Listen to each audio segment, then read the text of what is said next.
Hoy voy a empezar a hacer una pequeña transición, porque el tema de la Unión Europea ha dado mucho de sí para 40 y pico programas, yo creo. O no sé, bueno, no sé si me he pasado, pero para un montón de programas. Y está llegando un poquito a su fin. Voy a empezar a hablar un poco de temas de europeos, pero también voy a empezar a hablar de noticias internacionales que no llegan a la prensa mayoritaria. Pero bueno, va a ser una transición hasta final de temporada y en esta transición voy a empezar a hablar al principio de la sección un poquito de proyectos similares al proyecto europeo en otras partes del mundo y luego voy a hablar de alguna noticia que me parece relevante. Hoy no tengo mucho tiempo, o sea que lo voy a hacer un poquito rápido, pero bueno, en cuanto a proyectos similares a la Unión Europea, el primero del que voy a hablar es del NAFTA, que es el acuerdo, el Tratado de Libre Comercio en América del Norte.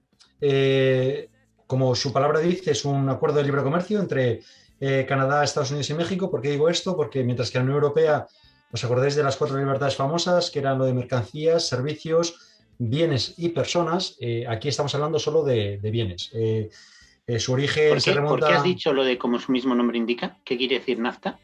Es North American Free Trade Agreement, Y que el es un acuerdo de sudamericano, libre al comercio. menos en Argentina, Bolo Xavier, que es la nafta, Es la gasolina, la por eso. gasolina. Vale. Bueno, pues es el Free Trade Agreement de Norteamérica. Su origen es en el año 88, que empezó con Estados Unidos y Canadá, y luego, 2 años después, se unió México. Y en este Tratado de Libre Comercio, pues siempre hay los que dicen que ha beneficiado bastante a México y a Canadá, que subieron bastante su Producto Interior Bruto y sirvió un poco de barrera de contención a la competencia de Japón y de la Unión Europea.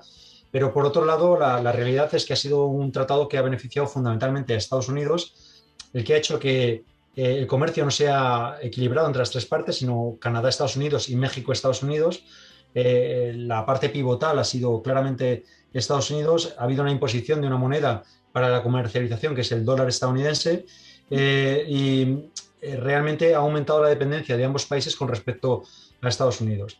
Y para hablar así a grandes rasgos, qué es lo que voy a ir haciendo de casi todos los proyectos de los que voy a hablar, similares a la Unión Europea, que vamos a hacer un recorrido por todo el mundo, pues las grandes diferencias con la Unión Europea es que es lo que hemos dicho, que solo es un intercambio de mercancías, deja fuera los bienes, los servicios y sobre todo las personas, que es uno de los grandes éxitos de la Unión Europea, la libertad de movimiento entre las personas. De hecho, hay una crisis migratoria muy severa entre México y Estados Unidos que no ha sido resuelta por este NAFTA. Una de las diferencias también más importantes es que no hay organismos supranacionales. Hemos hablado mucho de la Comisión, del Consejo, del Parlamento Europeo, del Banco Central Europeo, del Comité de las Regiones, del Tribunal de Justicia.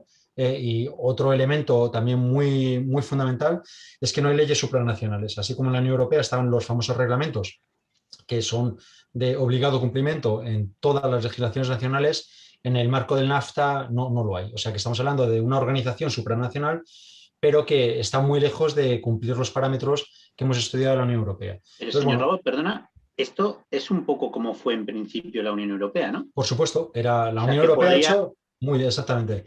Podría evolucionar, podría ir hacia allí, pero realmente requeriría que Estados Unidos entre en una época de decadencia económica eh, continuada y sustentada para que las fuerzas económicas se equilibren lo suficiente para que Estados Unidos le resulte beneficioso ceder competencias a estructuras supranacionales. Pero eso estamos lejos de que ocurra. Entonces, bueno, esta es un tratado muy descompensado, sobre todo por el poder significativo que tiene Estados Unidos. pero Entonces, habla bueno, sobre todo la diferencia con respecto a México. Con Canadá no hay tanta diferencia, ¿no? hay bastante diferencia también con respecto a Canadá. Realmente, en comparación de Producto Interior Bruto y capacidad comercial, el socio fundamental de Canadá es Estados Unidos, mientras que el socio fundamental de Estados Unidos es el mundo entero. O sea que está muy descompensado en todos los ámbitos, a pesar de que Canadá es uno de los 7 grandes economías del mundo, pero sigue siendo bastante descompensado. Pero bueno, este es unas primeras organizaciones que hemos visto similares a la Unión Europea, ¿de acuerdo? La semana que viene probablemente hablamos de Mercosur, seguiremos por el continente americano, luego ya hablaremos de África y por último hablaremos de Asia durante estas semanas que quedan para el final de esta temporada.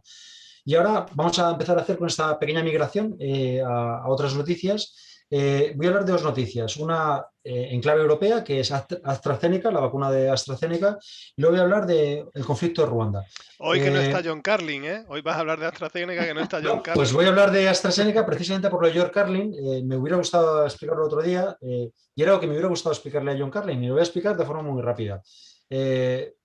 Lo de AstraZeneca y el problema sanitario de los coágulos que produce o tal, eso es una tontería. El paracetamol tiene consecuencias mucho más severas que lo que pueda tener la vacuna de AstraZeneca.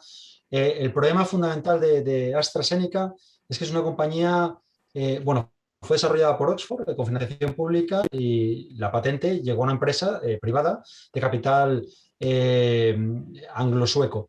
Pero la parte inglesa tiene un gran peso. En el contexto post-Brexit ha habido mucho intervencionismo de Boris Johnson en las decisiones privadas de esta compañía.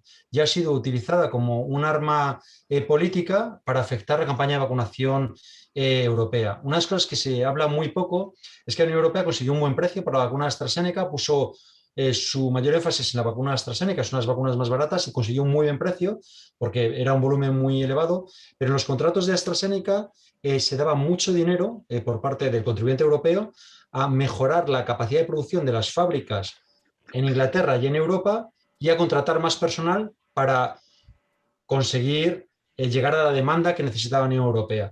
Esto ha hecho que las intervenciones de Inglaterra para cortar los suministros y hacer una campaña casi de marketing diciendo que por eso se está mucho mejor fuera que dentro, las consecuencias son consecuencias legales. Los 27 Estados miembros han denunciado a AstraZeneca por incumplimiento de contrato y AstraZeneca no va a volver a tener un contrato público con la Unión Europea. Ha sido una jugada muy típica de los británicos que han tenido esta relación muy tirante con Europa, pero esto no se ha acabado.